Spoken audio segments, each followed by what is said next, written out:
Hello everyone. Today I'm going to talk to you briefly about some key concepts in autonomy and motivation studies in TESOL. So first, these three acronyms, SALC, SAC, and SAL. SALC stands for Self-Access Learning Center, SAC, Self-Access Center. Those are really synonyms, those two. And SAL is Self-Access Language Learning. So what you do is self-access language learning. Where you might do it is in a SALC or SAC. I'll use the term SALC now, it's one I'm more familiar with. So what is a SALC? In Kanda University of International Studies, which is in Japan, in Chiba, just outside of Tokyo, in Kanda University of International Studies, there's a self-access learning center with a floor plan like this, right? They say that it's one of the best in the world. I've seen it, it is excellent. In fact, I used to work there and the SALC was great at the time and it's improved and grown since then. Their SALC looks like this. You can see students spread out in different areas up on the second floor here and down across through books and so on, students working alone and working together, doing all kinds of different activities, self-access style. They're doing this without a teacher or lecturer or professor guiding them, but they are learning. Some of the things they have in this SALC is a large stage where students can put on performances or screen films. They have what they call edutainment booths, where you can both entertain yourself but also be educated by watching DVDs in English or other languages. Kanda teaches English and multiple languages. All of these self-access things that you can do in this SALC are to be done in a language other than your own language. So Japanese students should be studying in or watching videos or putting on plays in Korean or English or what have you. International students from other countries should be working on their Japanese or other languages, right? And so on. There's a lot of different things to do. Hang out with friends and read magazines, have a coffee and so on. Loads of things. You can pause and read them if you want to. It's very impressive. In fact, almost all of these things, other than the one that I've blanked out, do not involve staff from the university at all. You can get advice from a learning advisor, someone who's on staff at the university, or from a peer advisor, another student who's had training in teaching people how to access the materials and how to use them in order to benefit their language learning. But most of these activities are done by individual students or groups of students on their own at times of their choosing. And it's popular. This self-access learning through the Self-Access Language Center is designed to increase students' autonomy, to give them the time and ability within that wonderful place to work on their own. Not everyone has access to something like that. But we as language teachers can still do things in order to help our students develop their autonomous language learning capabilities in order to maximize their language learning potential. Autonomy is defined in various ways. Holek says it's the ability to take charge of one's own learning. Dickinson, a situation in which the learner is totally responsible for all the decisions concerned with her or his learning and the implementation of those decisions. That's quite a lot. All of the decisions, totally responsible. That may be an idealistic goal, but we can at least, I think, take away from that we want learners to have some of the responsibility, to be able to make some of the decisions. Little says, autonomy is essentially a matter of the learner's psychological reaction to the process and content of learning. That autonomy should be thought of as something that we try to develop within the learner's cognitive potential to take control of what she or he does day in and day out as they go through the process of learning a new language. Finally, Benson says autonomy is a recognition of the rights of learners within educational systems. Benson's saying that this is, the first time I read this, I thought that the word right seemed quite strong here, but I can see what's meant the more I think about it, that why shouldn't learners have the right to take some of the power to control their own learning, to control their own potential as language learners, take some of that, maybe not all of it, like Dickinson says, but to take some of that away from the teacher and from the curriculum, and it's hoped that that will benefit the learner, that they're taking some responsibility will benefit them in a way that's not possible if they don't feel like they have that autonomy as an individual and as a language learner. All of those and more can be found in this, and of course, as always, the references are at the end of this presentation.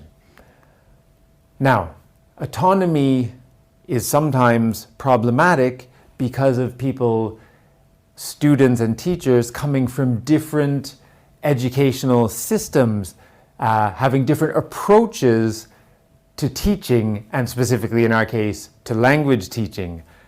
The two main approaches, as you see here, are teacher-centered and student-centered learning. These are quite self-explanatory, I think. As you might imagine, in a teacher-centered system, the teacher is the leader of the classroom. The teaching usually takes place within a classroom setting. The students typically are quiet, or at least the teacher hopes that they're quiet, until it's time for them to react to whatever it is the teacher asks them to do. The students tend to work alone. They're told to read something and they read it and fill in answers. Even when they're talking, they're typically reacting alone. The teacher says, "What do you think?" The teacher says, "Can you pronounce this word?" And the student reacts one-on-one back and forth with the teacher. This is what for many of us is probably the traditional educational system. When I was some 25 years ago an MA student studying education, my lecturer used the term fount of knowledge, and that really stuck with me, right? That the teacher in a teacher-centered learning system is thought of as the fount of knowledge, fount, right? Like fountain. The origin of the knowledge comes from the teacher in a teacher-centered system. On the other hand, in a student-centered system, you'll see things more like this. Students working together. The teacher may prompt the class, may suggest, try this, do that. They may guide them. Students aren't left on their own in a student-centered system, but the teacher will prompt the students to do certain things. These can take place, student-centered learning can take place in various settings. It can be in a classroom, of course. It could be in the self-access center like we saw earlier, but also things like learning to drive a car, or learning to play guitar, or learning to play tennis, right? Learning to build things, learning to fix things, becoming an electrician, or fixing your own plumbing by watching YouTube videos. These are more student-centered, right? The student has to take more responsibility, and this can happen in different settings. The students tend to interact with the teacher, yes, but also interact with other students much more often than in a teacher-centered system. And the students work together a lot of the time in order to, well, there is no fount of knowledge in a student-centered system, so the students have to work together to produce the knowledge, or work on their own, or work with the teacher, but the knowledge they create, the learning they create, is produced cooperatively instead of coming unidirectionally from the teacher. I said something earlier about how autonomy can be problematic because of different student and teacher-centered learning systems. If you come from an educational culture, first think to yourself, as you grew up and progressed through the various stages of your educational life, was your learning more teacher-centered or student-centered? Different answers may apply depending on whether you're thinking of yourself as a young primary elementary school student, where the tendency might be that it was more teacher-centered. As you got older and went into secondary school, tertiary education at university, you may have moved to a more teacher-centered system, yes. But also different cultures, different countries are likely to have different systems. In some places, a teacher-centered system is pretty much universal. So to start talking about autonomy in a teacher-centered system can be problematic because, well, even the students may not like it. They'll think, you're telling me to be autonomous, you're telling me to take control of my own learning, to make decisions, but that's the teacher's job. Why are you being lazy? You're supposed to tell me what's important. You're supposed to tell me what matters. So there may be a rebellion against that from students who are more accustomed to teacher-centered education. That's something that you always have to consider when you think about autonomy. Linguists, educational theorists tend to think that autonomous learning is beneficial, but it can be a hurdle to overcome to get students to believe that. And they're not wrong. They may have learned very successfully in a student-centered system. A student-centered system may benefit they may have learned very successfully in a teacher-centered system. They may have to pass exams in order to complete their year. They may have to pass exams in order to pass from primary school to secondary school. And so they need to learn very precise information from the teacher. And so they don't have time to explore their own autonomous learning. Teacher-centered learning may work for them in various situations. But we do want to think about trying to overcome that for language learning, because in order to become a successful language learner, not just in your school days, but lifelong when you're learning on your own, some amount of autonomy is necessary. Autonomy is closely related to ideas about discussions about motivation. Let's look at a couple of key concepts in motivation that we will later add on to our discussion of autonomy. One way of separating motivation into two categories is to talk about it being either intrinsic or extrinsic. Intrinsic motivation is when the desire to learn comes from within. Pretty self-explanatory, right? Intrinsic, inside, extrinsic, exit, outside, right? Extrinsic motivation and intrinsic motivation correspond to that in and out dichotomy. Intrinsic motivation arises largely from the personal enjoyment of learning something, in our case language teaching, but if you're intrinsically motivated to play video games, you're going to get better at the video game because you like to play it. Extrinsic motivation, the pressure to learn comes from outside. Perhaps it comes from a practical purpose. You want to pass an exam. You want to earn your driver's license. You've got to learn to drive properly and you've got to learn the rules of the road, right? That's extrinsic motivation. Or it comes from other people, right? Your parents, your school system, your teacher tells you have to learn this, right? You can learn a lot about motivation from reading anything by Dornier. He's generally considered the motivational theorist of note for language learning and language teaching. Intrinsic motivation, extrinsic motivation, right? Riding a bike because you like riding a bike with your friends and enjoying the sunny weather, that's intrinsic motivation. You may also lose weight, but your primary reason is that you want to have a good time. Whereas extrinsic motivation is getting on the exercise cycle every morning and riding for half an hour in order to improve your health and your cardio and so on, right? Similarly, reading for fun versus reading for practical purposes, intrinsic versus extrinsic. Similarly, learning English to pass an exam or learning English because you enjoy it.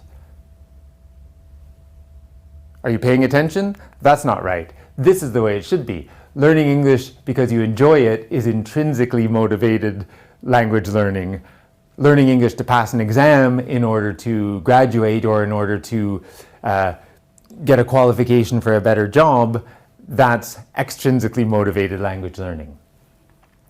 One other way of dividing motivation is to think of it as integrative, or you'll see in a second, integrative is when you have a positive attitude towards the target language and culture, and so you want to learn the language.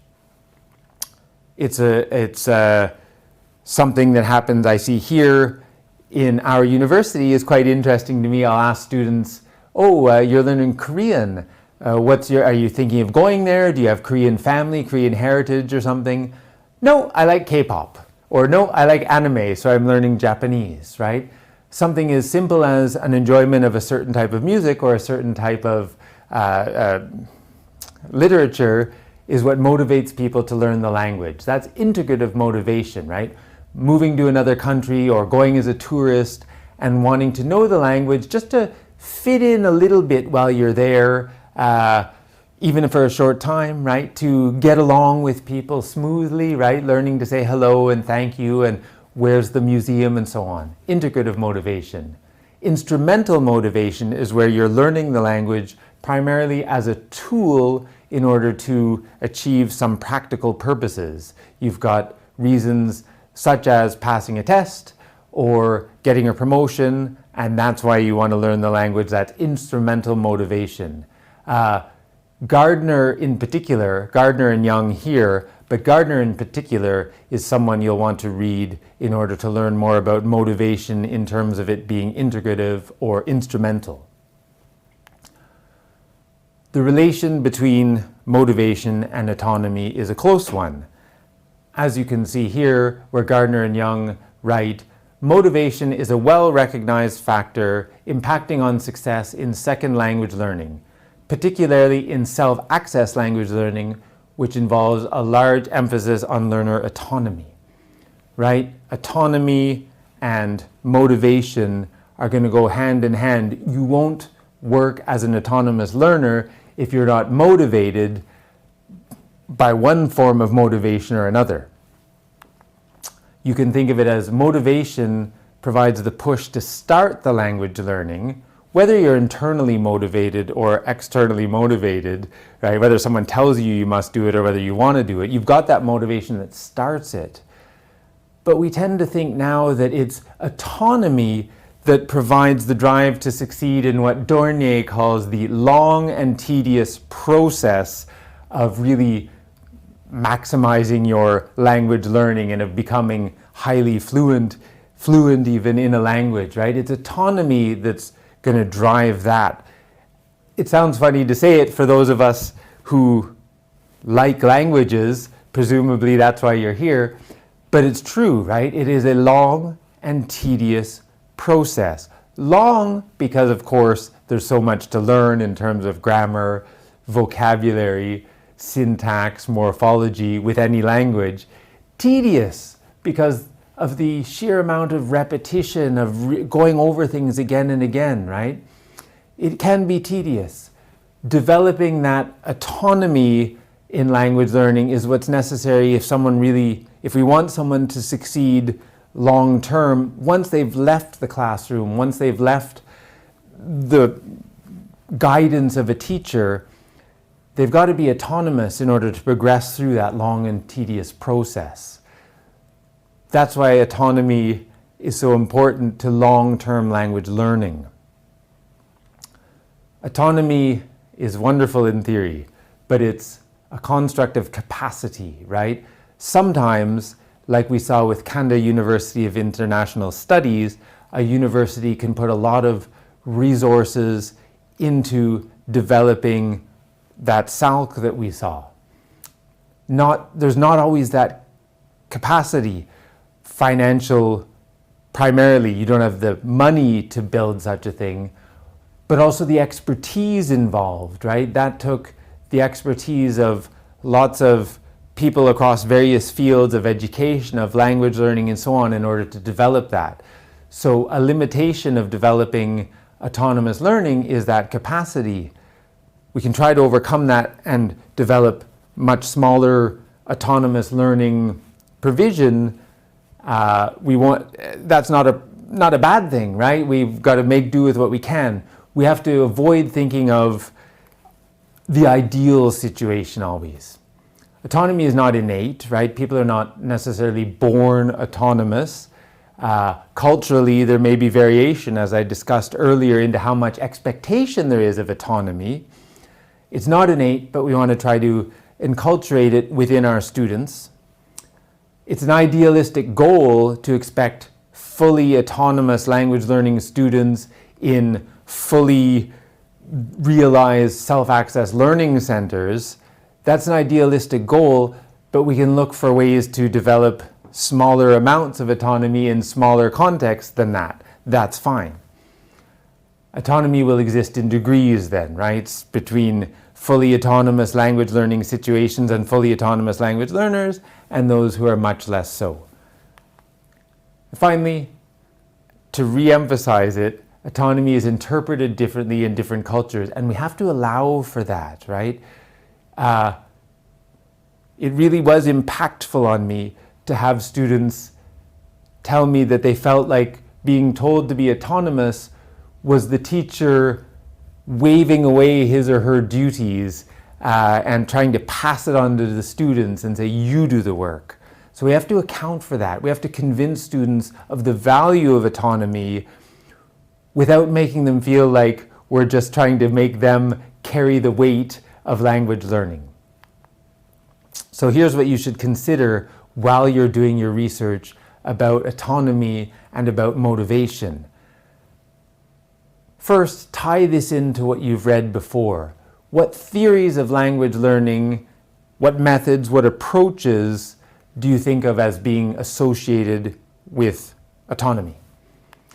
Next, consider your own culture, consider cultures in which you've studied, consider cultures that you've experienced as a student or teacher. What are the roles and ideas that people have about autonomy in those different educational, cultural contexts? And finally, what can you do to maximize autonomy and to maximize motivation for students in either a situation that you've taught before, or if you don't have experience as a teacher, when you were a learner, what could have been done in a situation you experienced, or in a situation that you want to experience, right? What are you thinking of for your future? Where do you want to teach? And is it young people or is it older people? Is it beginners or is it advanced students?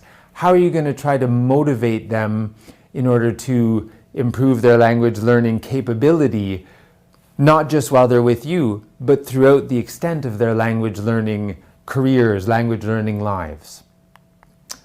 Good. Thank you very much. Bye.